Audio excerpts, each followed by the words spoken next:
So, yung hinihintay ng lahat mga kababayan kung kailan daw ho di umano kasuhan ni Boying Remulla itong si Marcoleta. Mga kababayan, wag po kayong mag-alala. Kasi kanina lang pong umaga ay kinasuhan na po siya. So, ano bang sunod sa kaso? Irarapol. Ano bang sunod sa rapol? Ay waran. At ano ang sunod sa waran? Walang piyansa. Kulong habang buhay.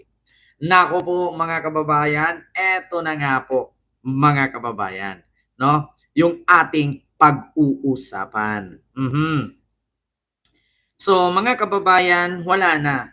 Finish na. So ito po mga kababayan, mega love shoutout po sa inyong lahat, Sir Michael. Loralio, hello po sa iyo dyan, Sir Michael. Ito na nga mga kababayan, tinuluyan na ni Boying Remulla si Marcoleta. Si Robin nagwawala. Eto mga kababayan, pakinggan natin. Oh, wait lang. Oo, pasok. Pasok mga kriminal. Eto na. My mom is 63 and today I finally got her to try Tai Chi with me. Senator Marcoleta, definitely, for resolution na, we're about to file it already. Formal ng kinasuhan sa Sandigan Bayan ng plunder at paglabag sa Presidential Decree No. 46 si Senator Rodante Marcoleta, former Congressman Mike Defensor at mga businessman na sina Aristotel Veray at Joseph Espiritu. Lunes na i-anunsyo ni Ombudsman Crispin Remulla ang nakaambang pagkakaso. Sinundan ito ng 3 araw na malawakang rally ng isang religious group bilang paraan ng pagtuligsa. Nagugat ang mga kaso sa kabuuang 75 million pesos na natanggap ni Marcoleta mula sa 3 noong siya pa ay kongresista bago tumakbo sa pagkasenador noong 2025. Hindi nakadeklara ang naturang halaga sa kanyang Statement of Assets, Liabilities and Net Worth o SALN at Statement of Contributions and Expenditures o SOSE bilang campaign donations. Ayon sa Office of the Ombudsman, hindi naging madali ang desisyon, ngunit dahil mismong ang senador ang umaming natanggap niya ang pera, ay maaari itong pagtibayin sa simula pa lamang ng paglilitis. So, sa madaling salita mga kababayan, kinasuhan na po si Marcoleta kaninang umaga sa Sandigan Bayan. At ang sabi nga nila, so kasong plunder na pala ang tumanggap ng donasyon. Ang problema lang kasi mga kababayan, hindi po ni Marcoleta i-final ang kanyang natanggap na pera kasama sa SALN. So, may pagsisinungaling. Di ba alam naman natin sa INC, bawal ang sinungaling. Pero wala ka. Pinagtanggol nila kasi bakit? Politician kasi. Pero kung ordinaryong INC ka lang, pag nagsinungaling ka, tiwalig ka agad. Bagay. 10 lang naman bigay mo, kaya bilis. Pero pag milyon-milyon bigay mo, paglaban ka. So ngayon mga kababayan, yun nga, tinuluyan na mga kababayan dahil sa kadaldalan napapahamak. Kaya mga kababayan, kawawang Marcoleta. Continue. Noong November 2025, sinabi ni Marcoleta sa kanyang mismong television show na may mga rason siya kung bakit hindi ito idineklara ang mga natanggap na pera. Isa lang ang kanilang pakiusap sa Ano po yun? Ay sana wag muna kaming i-disclose ang identity. Kaya kapag ka naglagay ako ng figure sa contribution, mapipilitan akong mag-disclose ng pangalan nila. Rin niya, binigay ko nga sa'yo, contribution, pero utang na loob mo sa akin yan. Hindi ko pwedeng isiwalat ang kanilang identity. Kaya sinabi ko, zero in contribution. Ayon sa Kita nyo? Yung salitang yun, narinig nyo naman, yung sinabing yun, ebidensya po yun. So, ano pa bang hinahanap ni Marcoleta? Ano pa bang tinatanong niya? Di ba abogado siya? Ang tanong, abogado ba talaga? Bali-balita ko ngayon mga kababayan, si Marcoleta hindi na daw pumapasok. Bali-balita ko mga kababayan, si Marcoleta nagtatago na.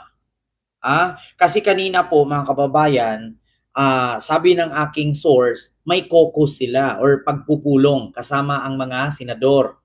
At ang dumalo lang daw na senador ay si Loren Legarda, si Robin Padilla lang. So the rest, wala daw si Marcoleta. So, bakit nga ba wala? Kasi natatakot na arestuhin. O di kaya ba ilabas ang warrant? Nako, Sam the expert, ilo po sa dyan.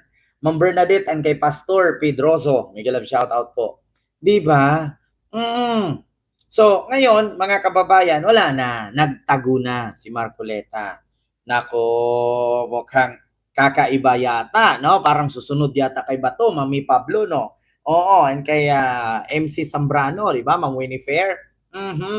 So, mga kababayan, si Marcoleta po mismo umamin, lumabas po mismo sa bunganga niya na, yun po, kaya ginamit po ng ombudsman ang ebidensyang yon na hindi naman po si Boying nag-imbento ng salita. Which is, mga kababayan, ay si Marcoleta po ang nagkwento niyan sa kanyang programa. Alam naman natin si Marcoleta, mga kababayan, oo, madaldal. Akala mo vlogger. Yeah. Iginagalang nila ang halaga ng pagkakaroon ng utang na loob bilang Pilipino. Ngunit wala itong lugar pagdating sa panunungkulan sa gobyerno. Tama. Iginiit ng anti-graft body na ang isang public servant ay walang utang na dapat bayaran sa sinumang donor kung mas mataas pa iyon kaysa sa kanyang pananagutan sa sambayan ng Pilipino. Oh. Samantala, na-raffle na rin ang mga kaso sa Nako. iba't ibang division ng Sandigan Bayan. Nako, mga kababayan, sabi ng ombudsman, ginagalang daw nila ang pagkakaroon ng utang na loob, lalo na tayo mga Pilipino, di ba? O di ba ang hilig natin kapag binigyan tayo ng ulam, pagkakatayo nagluto, bibigyan din natin, di ba? Pero kay Marcoleta hindi eh.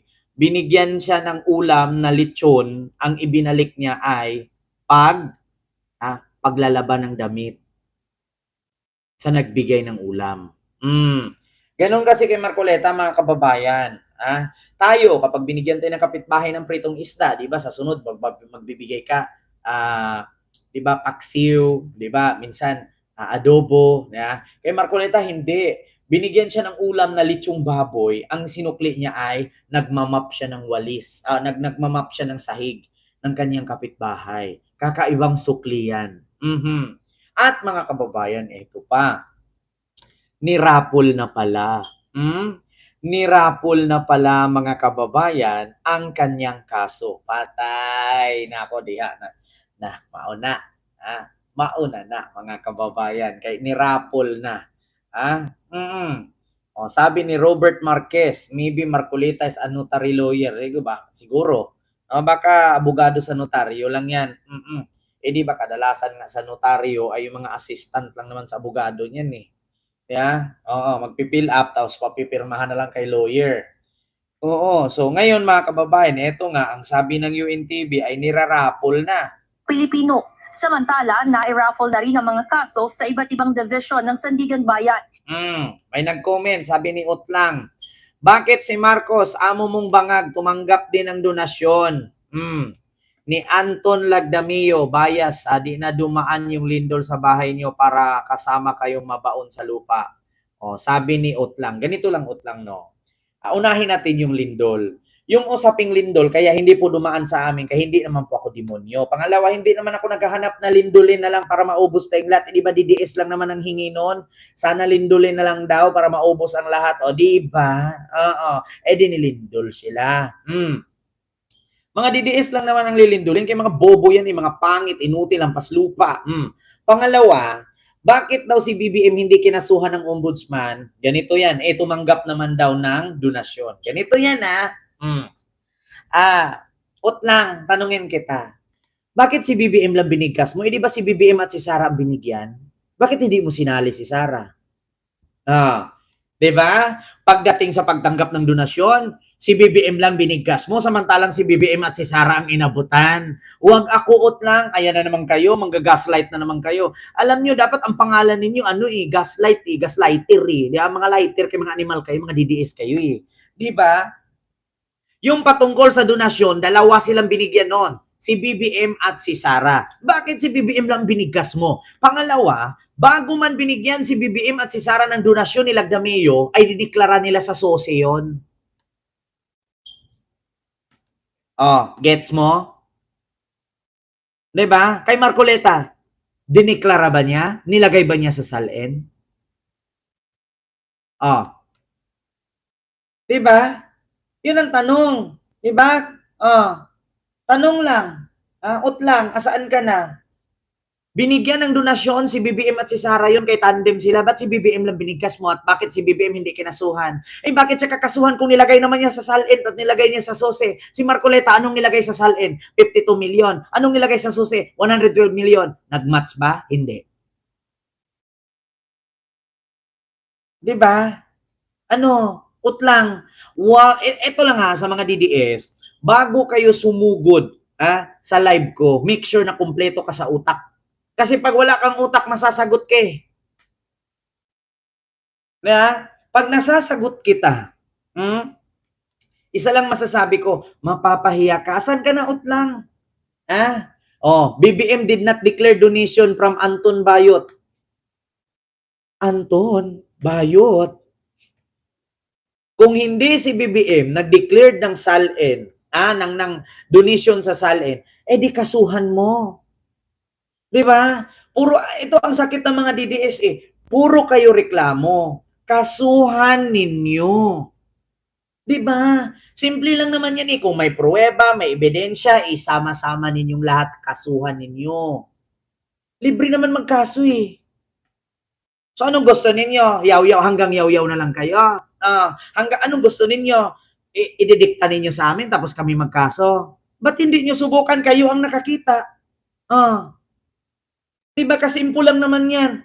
Puro kayo rally, puro kayo sigaw, puro kayo reklamo. Ba't hindi nyo kasuhan? Libre naman magkaso, wala namang pinagbawal eh. Diba, Nanay Minda? Kung hindi pala diniklara ni BBM si Anton Bayot o sino man yung Anton Bayot na yan. Ba't hindi mo kasuhan? Diba? Simple lang eh. Mag-file ka ng kaso, pumunta ka sa ombudsman, malaya naman yung ombudsman eh. Bukas ang ombudsman, huwag ka lang pumunta na sa Linggo, walang open yun. Utlang. Huwag tanga, utlang. O sinong gusto mo magkaso? Ako? Ikaw nakakita eh. Pag tinanong ako ngayon kung ako mag-file niyan, hindi naman i-final ni BBM, hindi naman niya isulat sa salin ng kanyang donation daw ni Anton. Kung tinanong ako ngayon yan, sasabihin ko, malay ko, narinig ko lang kay Utlang. Ba't hindi ikaw mag-file? Ganun ang sakit kasi ninyo mga DDS. No? Sabi ni Cherry Pink, the president has immunity. Hindi po ganun yan. Actually, Cherry Pink, explain ko sa'yo. Kahit ang presidente may immunity, wala siyang immunity sa ombudsman. Simple as that. Sa mga DDS na nagsabing hindi pwedeng kasuhan si BBM kasi may immunity, wag tanga, may ombudsman. Walang magawa si BBM sa ombudsman. Ganun yan. Mas makapangyarihan si Boying pagdating sa kaso-kaso kaysa kay PBBM. Ito, binigyan ko kayo ng advice. Kung meron kayong nasilip na hindi maganda kay BBM, hindi kasuhan niyo na ang ombudsman, open ang ombudsman, no? Open ang ombudsman. Huwag kayong tanga. Sinong nagsabi sa inyong bawal kasuhan? Sinong nagsabi sa inyong bawal kasuhan dahil may immunity? Punta ninyo kay Boying. Kung kompleto ang kaso ninyo, kompleto ebidensya, walang immunity sa ombudsman. Tell that no gringo Bill Geka in his speech at the rally yesterday in the square. Nakita mo pala kay gringo eh. Kay Bill Geka eh. Utusan mo si Bill Geka. Ngayon, anong link niyan? Anong website niya na hindi dineclare ni BBM? Pangalawa, kung si BBM ay hindi nagdeklara, ano ba si Bill Geka? Tanga? Wala ba siyang utak para mag-file? Ba't hindi niya subukang i-file? Bakit hanggang salita lang siya? Di ba? Kung ito nga, ulitin ko mga DDS. Ganito yan Kung sakaling may makita kayo, Grico Bill Geka, hindi gringo. Gringo hunasan. Dating dating senador yun, no? Si Grico Bill Geka, hindi gringo. Kung meron mang napansin si Grico Bill Geka na hindi dineclared ni BBM sa SALN ang donation, ikaso niya. Simple lang naman yan eh. Sino pa ba magkaso ako? Tanga-tanga lang. Nakita na pala niya. Ba't hindi niya i-file? Continue. Ilang minuto matapos ma-file ang mga ito, napunta sa 3rd Division ang kasong plunder, habang ang mga paglabag sa PD number 46 na kasama sina Defensor, Viray at Espiritu ay napunta naman sa 4th, 1st at 6th Division. Ang mga dibisyong ito ang maglalabas ng warrant of arrest at hahawak ng gagawing pagdinig at trial para sa mga kaso. Ngayon, sa mga nagsasabi bakit si BBM hindi kinasuhan, i-file nyo. Alam nga naman ako pa. Diba? Kasimple lang yan eh. Alam nyo sa mga DDS na node sa akin ngayon, no? Kung meron kayong nakitang mali kay BBM na alam ninyong ikakakaso sa kanya, no, ikakatanggal niya pagka-presidente, ipunin nyo na. Andiyan yung ombudsman, no? Yung immunity ni BBM, walang saysayan sa ombudsman. Ganun ka-simple. Diba? Yung mga in-expose ni Amy, bakit hindi nyo ipunin yun at ipasa sa ombudsman? Hanggang kwento lang, hanggang panggagaslight lang, hanggang panglilin lang. Parang ano lang yan eh, parang pag ako nanalo sa 2026, yung 2,000 kuryente pababa, libre. Parang ganun lang yan eh. Parang ganun lang yan. Pag ako nanalo ang vice presidente, yung bawat pamilyang Pilipino may 10K. Parang ganun lang yan eh. Diba? Parang ganun lang yan. Sir Georgie Canadillo, hello po. Parang ganun lang. Panlilin lang. In English, gaslighting. Ito. Nagsabi, there is no hope when it comes to bullying because Marcos is a PUP. Alam mo, sa totoo lang, ganito yan. Marcos puppet, si Boying. Ganito yan, utlang. Ganito. Halimbawa, ninakawan kita ng ballpen. Nag-file ka ng police record. Na nasa akin ang ballpen, may ebidensya ka. Anong gagawin ng pulis? Tapos yung pulis na sinumbungan mo, kapatid ko. Anong saysay nung pagiging kapatid ko yung pulis kung ang ballpen ay may hawak ang ebidensya na nasa akin, ninakaw ko? Diba? Sa madaling salita, hindi porket presidente si Marcos, ombudsman si Boying, ay hindi natablan si Marcos. Wag tanga. Wag tanga. Utlang. Kumpleto kasi ebidensya. Tapos hindi ka mananalo kasi puppet ni Marcos si Boying. Ganun ba yun? Ganun ba yun? Si Digong lang ang gumagawa ng ganyan. Nilabas ni Manny Pacquiao ang ebidensya na sangkot ang dalawang yap sa rakniting sa Benguet. Anong ginawa ni Digong? Hindi totoo yan. Magbigkas ka ng pangalan.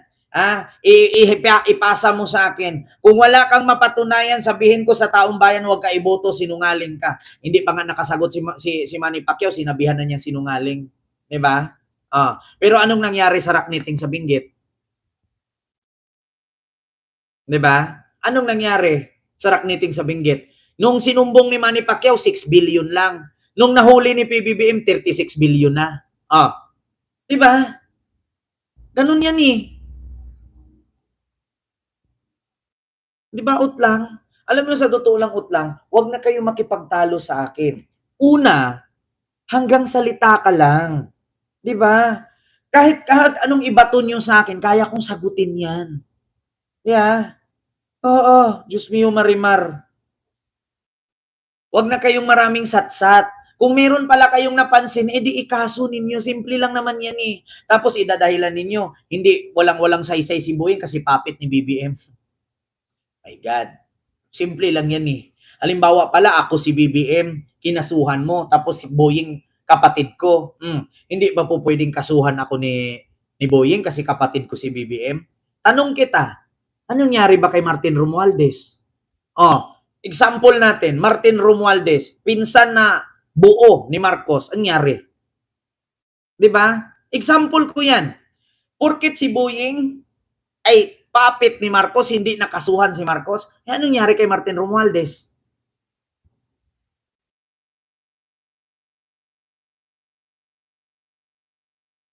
Ano daw? Marcoleta case is a work in progress.